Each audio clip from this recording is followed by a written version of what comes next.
ఇంకెన్నాళ్ళు రెంటింట్లో ఉంటాం? సొంత ఇంటి కలను నెరవేర్చుకుందాం.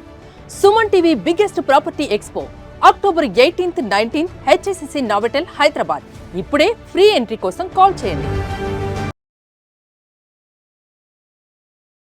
నమస్తే రమగారు. నమస్తే రమగారు, మనం కొన్ని ఆధ్యాత్మిక అంశాలు, ధర్మ సందేహాలు ఇలాంటివి మాట్లాడుకుంటున్నాం కదా.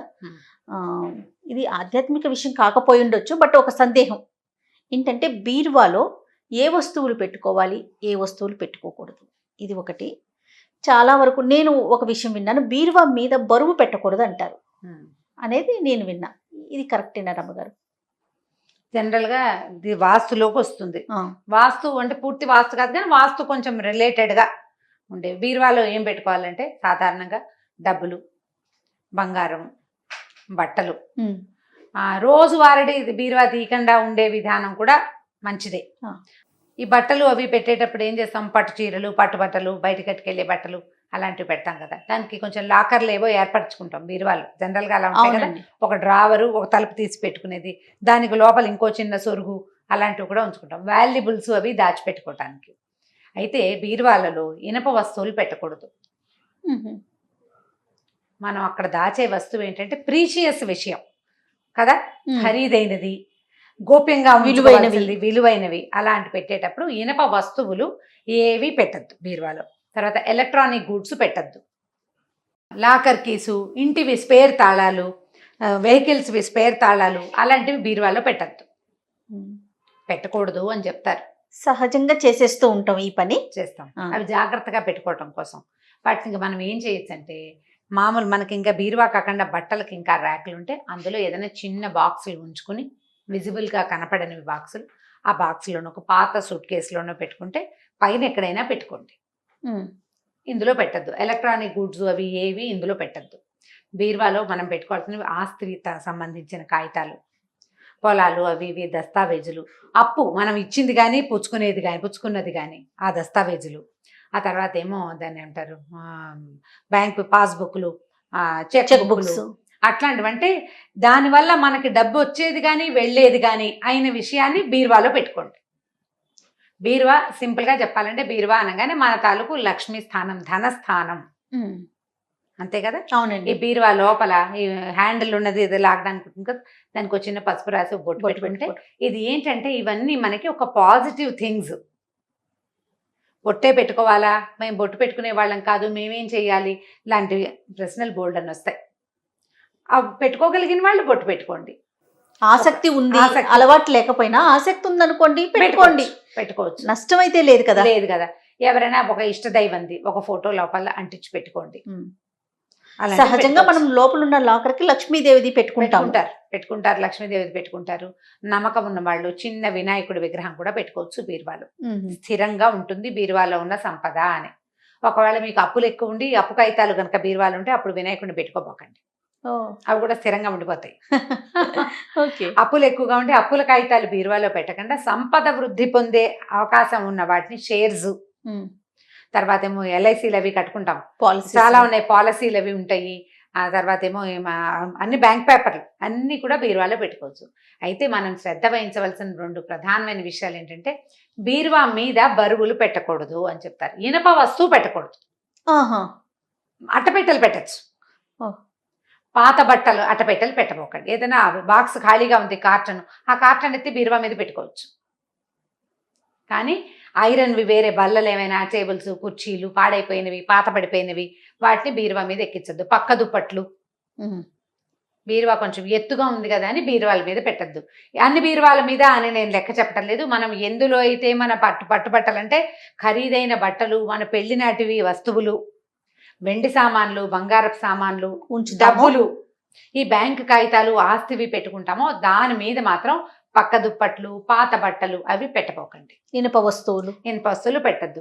ఇప్పుడు ఇది నియమమా ఇదే అంటే, ఇది నియమంగా భావించిన వాళ్ళు వినండి, అంతే.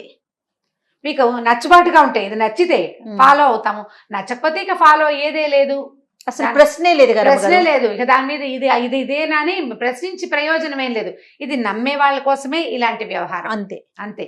బీరువా కింద తరచుగా శుభ్రంగా ఉంచుకోండి. బీరువా పక్కల దుమ్ము బూజు చేరనివ్వకండి. దానివల్ల ఏం లేదు. మనం ముందుకెళ్ళేది మన తాలూకు పాజిటివ్ థింగ్ ఏదైతే అక్కడ ఉందో దాని మీద నీకెంత శ్రద్ధ ఉంది, నువ్వెంత జాగ్రత్తగా ఉంటున్నావు అనేదే మన చుట్టుపక్కల ఉన్న వాతావరణం మనని చూస్తూ ఉంటుంది. నీకే శ్రద్ధ లేదు, మీరు ఎలా పడితే అలా ఉంటుంది, మురికొడుకుంటూ ఉంటుంది. తర్వాత ఏమో చుట్టుపక్కలంతా దుమ్ము ధూళి. ఏం శుభ్రంగా ఉన్నట్టు? నువ్వు నీ ప్రాస్పరిటీని నువ్వు గౌరవించినట్టు కాదు కదా. అంతేగా. అదే పాయింట్. ఇప్పుడు భగవంతుడా, లక్ష్మీదేవ, అసలు నారాయణ కాదు, ఆరోగ్యానికి కూడా మంచిది కాదు కదా. ఆరోగ్యానికి మంచిది కాదు, అది వేరే విషయం. అయితే మనం ప్రధానమైంది మనం జీవితంలో ముందుకెళ్ళడానికి మనకు అవసరమయ్యే విషయానికి నీకు ఎంత శ్రద్ధ ఉంది, దాని మీద నువ్వు ఎంత కేర్ఫుల్ గా ఉన్నావు అనేదే కదా చూపిస్తుంది. జయ, ఇలాంటివి ఏమో మాటలు ఎలా ఉంటాయంటే, ఇది సిద్ధాంతమా, ఏదో ఫలానా జాతుల్లో చేస్తారు వీళ్ళు చేయాలా చేయకూడదా కాదు. అవునండి. నీకు బీరువా దగ్గర శుభ్రంగా ఉంచే అలవాటు ఉంది, బీరువా చక్కగా సర్ది పెట్టుకుంటావు. అది అక్కడ ఒక చోట ఎందుకు ఉంటుంది, అన్ని చోట్ల ఉంటుంది. నీ ఇల్లంతా శుభ్రంగా ఉంటుంది. కరెక్ట్ అండి. ఇక్కడ నువ్వు అలవర్చుకుంటే క్రమంగా ఇది స్టవ్ దగ్గరికి, అక్కడి నుంచి హాల్లోకి, ఆ తర్వాత వాకిట్లోకి అలవాటు అయిపోతాయి. మన నుంచి మన పిల్లలకి ఆటోమేటిక్గా వస్తుంది. ఎంత పాజిటివ్ పద్ధతులు కదా, వీటిని అలవర్చుకుంటే ఇందులో నష్టమేం లేదు. అవును. ఇందులో ఏదైనా మనం కొన్ని ఇది మనం చేస్తున్నాం, ఇది చేయకూడదంటే జాగ్రత్త పడండి. అది మీకు ప్లస్ అవుతుందో లేదో ఒక నెల రోజులు వాడి చూసుకోండి, ఒక నెల రోజులు ట్రై చేయండి. ఇదేమి డబ్బు పెట్టుకునేది కాదు కదా. ఏం లేదు, జస్ట్ మన అలవాటు, మన పద్ధతుల్లో చేంజ్. పాత వాచీలు, పనికిరానివి, పాత పెన్నులు పారేయలేం. పెళ్ళప్పుడు ఎవరో గిఫ్ట్ ఇస్తారు, అవి పారేయం, బీరువాలో దాచుకోండి. నా దగ్గర కూడా ఉంది, అందుకే నేను క్లియర్. అదే పెళ్ళప్పుడు పార్కర్ పెన్ గిఫ్ట్ ఇచ్చారు ఎవరో, అదేం పని చేయదు, పెట్టదు. దాన్ని ఎప్పుడు నేను బీరువాలో పెడుతూ ఉంటాను. ఈ ఆలోచన వచ్చిన తర్వాత తీసేసేదాన్ని నేను. తర్వాత ఇంకొక విషయం చెప్తారు అమ్మగారు, మా అమ్మమ్మ వాళ్ళు చెప్పేవారు, పీరియడ్స్ టైంలో బీరువాని ముట్టుకోకూడదు, తీయకూడదు అనేసి అంటూ ఉంటారు. మీరు విన్నారా? వినడానికంటే మేము పీరియడ్స్ పాటిస్తాం కదా, పాటించే వాళ్ళు దూరంగా ఉండే వాళ్ళకి ఇది లేదు. ఇప్పుడు పీరియడ్స్ పాటించకుండా ఇంట్లో తిరిగే వాళ్ళు, అంటే అన్ని సాధారణంగా ఇళ్లలోనే ఉండేవాళ్ళు ఏం చేస్తారు, ఊళ్ళల్లో కూడా ఇది కనపడుతుంది. దేవుడి గుడి వైపుకు వెళ్ళరు, బీరువా తీయరు, పప్పులు ఉప్పులు ఆవకాయలు ఏవకాయలు వాటిని ముట్టుకోకుండా ఉండాలనుకుంటారు. మీ నమ్మకాలమ్మా అవన్నీ. అసలు పీరియడ్స్ లో పాటించే వాళ్ళది ఏవి ముట్టుకోరు. నువ్వు కొంత పాటించగలుగుతావు, నీ కొంత పాటింపులో ఏమిటి, నేను కొంత నీ శ్రద్ధే అదంతా. అంతే. ఇది బయలుపడిపోతాయి, పాడైపోతాయి, అది కాదు పాయింట్. నీకెంత శ్రద్ధ ఉంది అదే పాయింట్. పాటిస్తారు, బీరువా ముట్టుకోరు, ఆవకాయలు గీవకాయలు పెద్ద సీసాల్లో ముట్టుకోరు. తర్వాత పప్పులు ఉప్పుల డబ్బాలు చాలా ఉంటాయి, అవి తీయరు. ప్రత్యేకించి కూర్చునే అవకాశం లేనప్పుడు మనకి కుదిరినంతలో బీరువా కూడా తీయరు. ఎందుకంటే జనరల్ గా లక్ష్మీదేవి లక్ష్మీదేవి అనే దేవుడి సామాన్లు ఉంటాయి, నీ వెండి సామాన్లు ఉంటాయి, బంగారం ఉంటుంది, పట్టుబట్టలు అవి ఉంటాయి, గుళ్ళల్లో కట్టుకెళ్తాం ఆ చీరలు, అలా అనిపిస్తుంది కదా. అలాంటప్పుడు మీరు ముట్టుకోకుండా ఉంటే సరిపోతుంది. ఒకవేళ అనుమానంగా ఉంటే కాస్త పసుపు నీళ్లు చల్లుకుంటే సరిపోతుంది. ఇది వీటిలలో నేను చెప్పిన దాంట్లో ఏవైనా కొన్ని ప్లస్లు మైనస్లు ఉంటే ఒకసారి పాటించి చూడండి. అంతే. ట్రై చేయటం వల్ల మనకు చెడేదేం లేదు, మనకు చెడిపోయేదేం లేదు. ఎలక్ట్రానిక్ గుడ్స్ అవి బీరువాలో పెట్టకుండా ఇంకొక రేఖ ఏర్పరచుకోండి వాటి కోసం. బాగుంటుంది కదా ప్లాన్.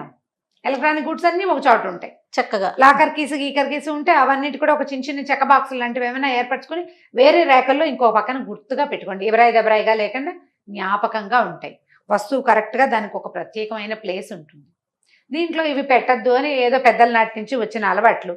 మంచిది బాగుంటే వీలైతే వాడు చేస్తా, వీలు కాలేదనుకో ఇక చేస్తే తినదు. అన్నిటికీ మనకి ఆడపాడ మధ్యలో కొట్ట ఒకే బీరువా ఉందనుకోండి, అది తప్పిస్తే ఇంకా మన ఇంట్లో ఏం లేదు. అప్పుడు ఇంక తప్పనిసరిగా పెట్టేసుకుంటాం. అంతే.